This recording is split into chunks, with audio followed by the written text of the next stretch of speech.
സാന്നിധ്യം കൊണ്ട് അനുഗ്രഹീതമായ ബഹുമാന്യ സദസ് നിങ്ങളേവരെയും കല്ലുമല മാർ ഇവാനിയോസ് മൈനർ സെമിനാരി വിദ്യാർത്ഥികൾ ഹൃദയപൂർവ്വം അഭിവാദ്യം ചെയ്യുന്നു.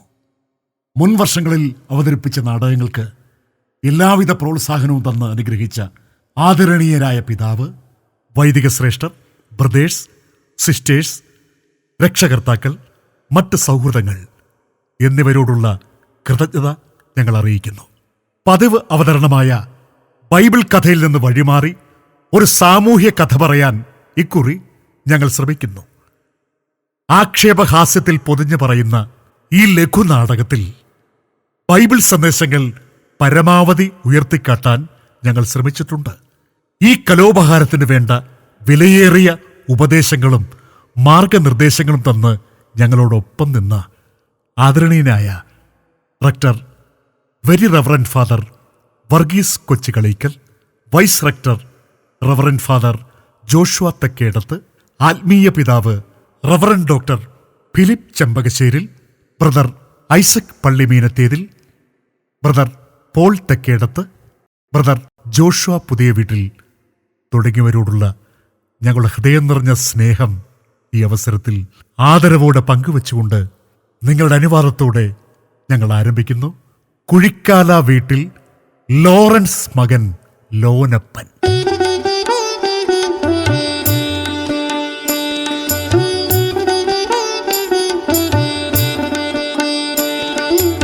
റെക്കോർഡിംഗ് ജയം പ്രസാദ്, ജയം ഡിജിറ്റൽ, പുറക്കാട്. പ്രകാശ നിയന്ത്രണം ഫെബിൻ തുമ്പമൺ. രംഗത്ത് brother Benedict Tharayil Puraykkal, brother Joshua Charivila, brother Varghese Kadayil, brother Joel Muthoot, brother Stephen Pallippadinjarethil, brother Elvin Trinity, brother Samuel Vilanilathu, brother Zacharia Kannankara Charivilayil, brother Aharon Kararivila, brother Dominic Puthenveedu, brother Febin Shankarathil. അവതരണം കല്ലുമല മാർ ഇവാനിയോസ് മൈനർ സെമിനാരി വിദ്യാർത്ഥികൾ. സഹസംവിധാനം അനിൽ ചെങ്ങന്നൂർ. നാടകരചനയും സംവിധാനവും രവിപ്രസാദ് മായാലിൽ. കുഴിക്കാല വീട്ടിൽ ലോറൻസ് മകൻ ലോനപ്പൻ.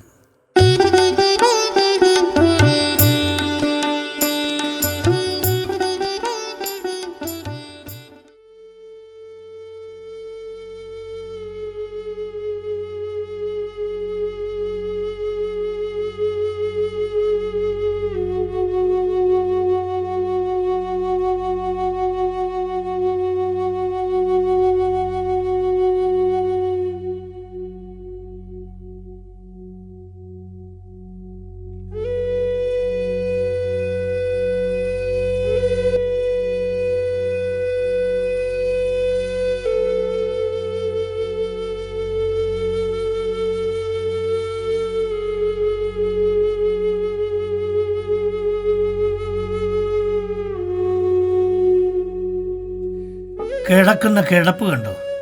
ചത്ത് കിടക്കുവാന്നേലും ചമഞ്ഞു തന്നെ കിടക്കണം. ഇദ്ദേഹത്തിൻ്റെ പേരാരും മറന്നു പോകരുത്. കുഴിക്കാല വീട്ടിൽ ലോറൻസ് മകൻ ലോനപ്പൻ. വയസ്സ് 82. മരണമടഞ്ഞെങ്കിലും ആളൊരു ഭാഗ്യവാന്. തലയിൽ കെട്ടിയിരിക്കുന്ന ഈ തുണി മൂത്ത മകൻ മത്തായിക്കുട്ടി അങ്ങ് അമേരിക്കയിൽ നിന്ന് അയച്ചു കൊടുത്തതാ. അന്തരിച്ച ഡയാന രാജകുമാരി ധരിച്ചിരുന്ന നൈറ്റിയുടെ ഒരു പീസാണ്. $1,00,000 ലേലത്തിൽ വാങ്ങി അയച്ചു കൊടുത്തതാ.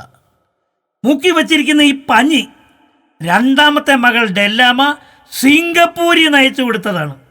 സിംഗപ്പൂർ പ്രസിഡന്റ് മരിച്ചപ്പോൾ മൂക്കി വച്ചിരുന്ന പഞ്ഞിയ 80,000 രൂപയ്ക്ക് ലേലത്തിൽ വാങ്ങിയതാ. ധരിച്ചിരിക്കുന്ന ഈ ഉടുപ്പ് വെറുടുപ്പല്ല. മൂന്നാമത്തെ മകൻ ജോസുകുട്ടി അങ്ങ് ദുബായിൽ നിന്ന് അയച്ചു കൊടുത്തതാണ്. ദുബായിലെ ഷേക്ക് അവസാനമായി ധരിച്ച കുർത്തയാ. 50,000 ദർഹത്തിന് ലേലത്തിൽ വാങ്ങിക്കൊടുത്തയച്ചതാണ്. ഈ കണ്ണട നാലാമത്തെ മകൻ ലാസർകുട്ടി ഡൽഹിയിൽ നിന്ന് അയച്ചു കൊടുത്തതാണ്. സ്വാതന്ത്ര്യ സമരത്തിൽ വെടിയേറ്റ് മരിച്ച ഒരു ദേശാഭിമാനിയുടെ കണ്ണടയാണ്. 75,000 രൂപയ്ക്ക് വാങ്ങിയതാണ്. പിന്നെ ഈ വാച്ച് കണ്ടോ? ഏറ്റവും ഇളയ മകൻ ബെന്നിക്കുട്ടി ബാംഗ്ലൂരിൽ നിന്ന് വന്നപ്പോൾ കൊടുത്തതാണ്. മക്കളി വെച്ച് വളരെ ബുദ്ധിമുട്ടി കഴിഞ്ഞുകൂടുന്ന ബെന്നിക്കുട്ടി ഇടയ്ക്കൊക്കെ അപ്പനെ കാണാൻ വരും. അങ്ങനെ ഈ ശവത്തിൻ്റെ ആകെ മൊത്തം ടോട്ടൽ വില 3,53,300 രൂപയാണ്. മക്കൾ ഇത്രയും പേരുണ്ടെങ്കിലും ഇതിയാനി സാന്ത്വനം എന്ന വൃദ്ധസദനത്തിൽ കിടന്ന് മരിക്കാനായിരുന്നു വിധി. മരണസമയത്ത് മക്കളെ ഒരു നോക്ക് കാണാൻ കഴിയാതെ വന്ന ഭാഗ്യവാനാ. എൻ്റെ ലോനച്ചായ, നിങ്ങൾക്കിപ്പോഴാ ലോട്ടറി അടിച്ചത്, ബമ്പർ ലോട്ടറി.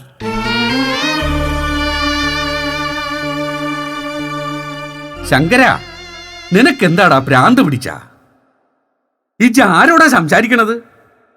ചത്ത് കിടക്കണ ലോനാച്ചായൻ പെരുത്ത സ്വത്തുള്ളവനാണെന്ന് ഈ നാട്ടുകാർക്കെല്ലാം അറിയാം. വെറുതെ സംസാരിച്ച് സമയം കളയാണ്ട് മക്കള് വരുന്നോ നോക്ക്, ചെല്ല്. അവന്മാര് വന്നില്ലെങ്കിൽ മയ്യം മൂടാനെ കൊണ്ടുള്ള ഏർപ്പാട് ചെയ്യണ്ടേ? ഇബ്രാനു മക്കളെ എല്ലാം അറിയിച്ചു. അവരുടെ വരവും കാത്തു കിടക്കുക ഈ ബോഡി. നോക്കിയേ, ആ മുഖത്തെ സന്തോഷം കണ്ടോ?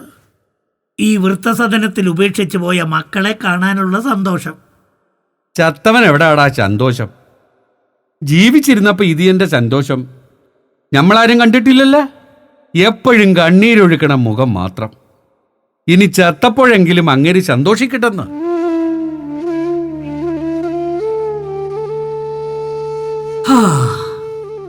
ശവം ചീഞ്ഞു നാറുന്നതിന് മുമ്പ് അതുങ്ങൾ ഇനി എത്തിയാൽ മതിയായിരുന്നു.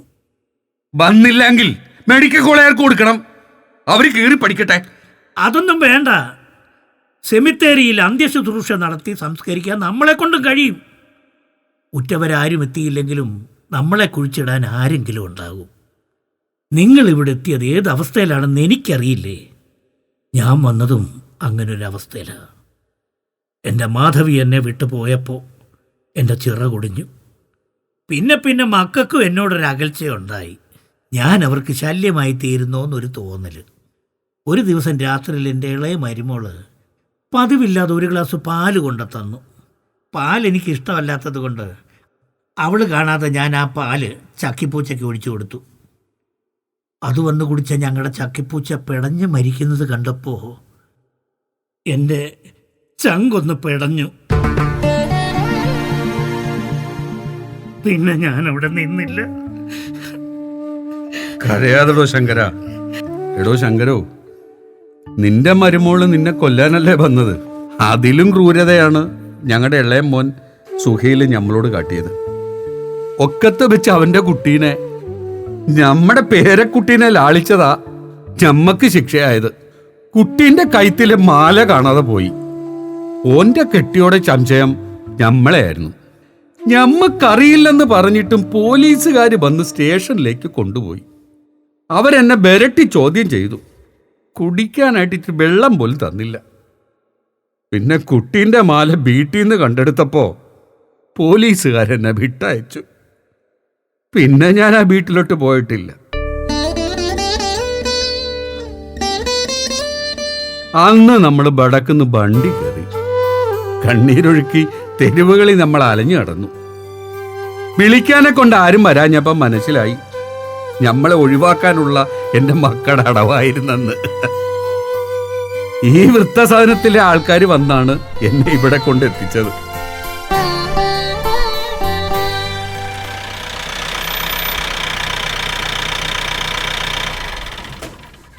ആ രണ്ട് വരണ്ടുണ്ട്. ആ മൂന്നാമത്തെ മകന് ജോസുകുട്ടി. എന്റെ അപ്പച്ച എന്നെ ഇട്ടു പോയല്ലോ. എനിക്കിനി ആരുണ്ട്? എനിക്ക് ആരുമില്ലേ. ഭാര്യയും മക്കളും ഇല്ലേ? അവരുണ്ടെന്ന് കരുതി അവർക്ക് എന്റെ അപ്പനാകാൻ പറ്റുമോ? അത് പറ്റത്തില്ല. മക്കളിൽ അപ്പച്ചന് എന്നെയായിരുന്നു ഏറെ ഇഷ്ടം. എന്റെ പേര് പോലും തികച്ചു വിളിക്കില്ലായിരുന്നു. പിന്നെന്താ വിളിക്കണത്? മോനേന്ന്. ശരിയാ, ചില സമയത്ത് അദ്ദേഹം വിളിക്കുന്നത് ഞാനും കേട്ടിട്ടുണ്ട്. പക്ഷേ ആ മോനിന് മുമ്പിൽ ചില ഭാഷയും ചേർത്താ വിളിക്കുന്നത്. ജോസേ, നമുക്ക് എത്രയും പെട്ടെന്ന് അപ്പച്ചൻ്റെ ശവമടക്ക് നടത്തണ്ടേ? റൈറ്റ്, നടത്തണം. അതിനാണല്ലോ to and from flight ticket എടുത്ത് ഞാൻ ഇങ്ങോട്ട് വന്നത്. എൻ്റെ സഹോദരങ്ങൾ ആരും വന്നില്ലല്ലോ. വരണ്ട, അടക്കം ഞാൻ നടത്തിക്കഴിഞ്ഞ് അപ്പച്ചൻ്റെ സ്വത്തിനെല്ലാവരും വരും, കൊടുക്കും ഞാൻ. കുടുംബം പറമ്പും എൻ്റെ പേരിൽ എഴുതി തരണമെന്ന് അപ്പച്ചനെ കൊണ്ട് ഞാൻ സമ്മതിപ്പിച്ചതാ. അതിൻ്റെ കാര്യത്തിലൊരു തീർപ്പുണ്ടാക്കിയിട്ടേ ഞാനിവിടുന്ന് പോകൂ. എൻ്റെ കുഞ്ഞെ ജോസൂട്ടി, എത്രയും വേഗം ശവമടക്കത്തിനുള്ള ഏർപ്പാടാക്ക്. ശരിയാ, സഹോദരങ്ങൾ എത്തുന്നതിന് മുമ്പ് അതിനുള്ള വഴി നോക്കാം. പിന്നൊരു കാര്യം ചോദിക്കാൻ മറന്നുപോയി, ഭാര്യ വന്നില്ലേ? അവൾക്ക് ഡെഡ് ബോഡി കണ്ടാൽ പ്രഷർ കൂടും. തന്നെയല്ല, അവള് പ്രസിഡന്റായ ക്ലബിന്റെ സെലിബ്രേഷനാ. ശങ്കരോ, ഞമ്മക്ക് ഇതൊക്കെ കേട്ട ഇല്ലാത്ത ദേഷ്യം പെരുത്തിങ് വരും. പിന്നെ പറയണ എന്താണെന്ന് ഞമ്മക്ക് പോലും അറിയില്ല. ഞമ്മൾ അകത്താട്ട് പോവുക. കിളവന് സൂചിച്ചില്ലെന്ന് തോന്നുന്നു. അയാൾക്കെന്നല്ല, ആർക്കും അത്ര സൂഹിക്കില്ല. കുഞ്ഞു ചെല്ല്, പള്ളിയിൽ പോയി അടക്കത്തിനുള്ള കാര്യങ്ങൾ ചെയ്യ്. യോനാച്ചായോ, സ്വന്തം മകന്റെ സ്നേഹം കണ്ടില്ലേ? എല്ലാം കണ്ടുകൊണ്ട് കിടക്കുവാടാ ശങ്കര. അയ്യോ അയ്യോ അയ്യോ! ശങ്കര, നിക്കടാ അവിടെ. ഞാൻ ചത്തിട്ടില്ലടാ. നീ അടുത്തു വാ. നീ അടുത്തു വരാൻ.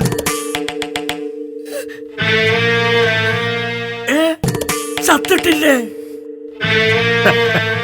ഇല്ലടാ, എനിക്കെങ്ങനെ വേഗം ചാകാൻ പറ്റുമോ? ഏയ്, നീ എന്തിനാടാ കരയുന്നേ? മനസ്സ് നിറഞ്ഞു സന്തോഷം കൊണ്ടാ.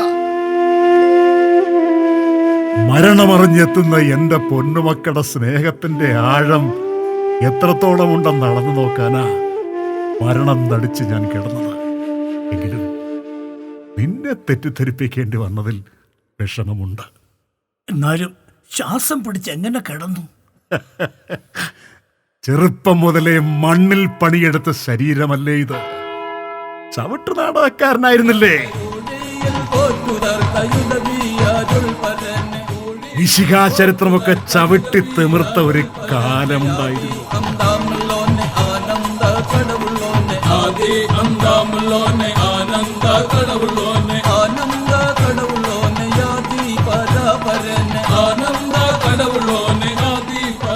മതി മതി, ഞാൻ എന്തുമാത്രം കരഞ്ഞെന്നോ.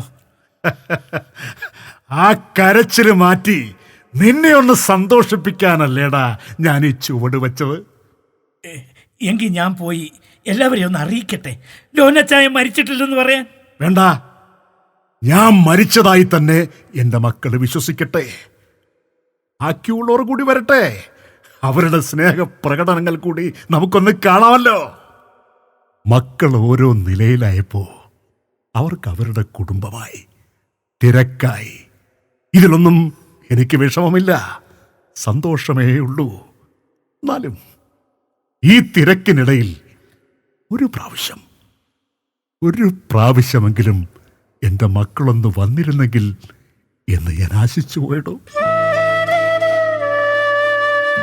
ഒരു നിമിഷമെങ്കിലും എന്നെ ഒന്ന് ഓർക്കാൻ അവർക്ക് മനസ്സ് വന്നില്ല എന്നോർക്കുമ്പോ ചന്ദ്ര, ഒത്തിരി സന്തോഷിച്ച നാളുകളുണ്ടായിരുന്നു. എന്റെ കൂട്ടാളി, എന്റെ മറിയക്കുട്ടി എന്നെ തനിച്ചാക്കി കർത്താവിന്റെ അരികിലേക്ക് പോയപ്പോ എന്റെ ചിറകൊടിഞ്ഞു. ഇപ്പോഴും ഞാൻ ഓർക്കുക.